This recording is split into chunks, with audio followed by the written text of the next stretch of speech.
Hi, this is Mrs. Earl with a quick video tutorial on volume of a cone.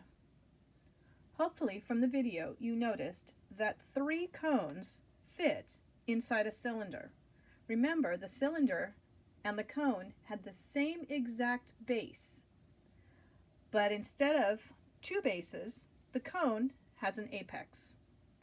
The height of a cone is marked in green here. Is if you hung a string from the apex down to the bottom of the cone, it would touch the cone at a right angle to the base. Remember that the volume of a cylinder is pi r squared times the height of the cylinder.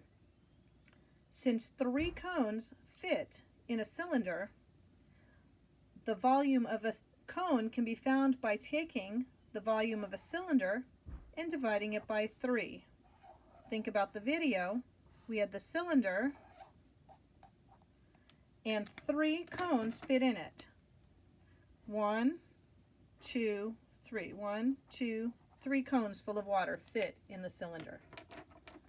So if we want to solve a problem involving volume of a cylinder, let's say the height equals 3 and the radius equals 4. To find the volume of this cone, you would do 3.14 times radius squared, and then times that by the height. Oops, the height is 3, and then divide the whole thing by 3. And of course, you're definitely going to use a calculator for that. So 3.14 times 16 times 3, which equals 150.72. Divide that by 3,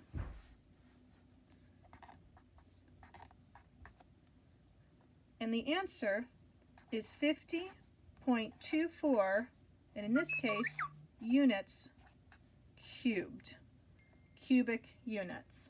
Okay?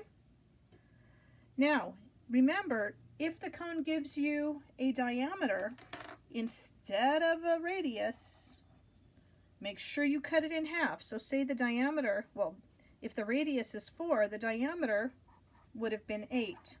Be careful that you always use the radius. Hope this helps, and I'll see you in class.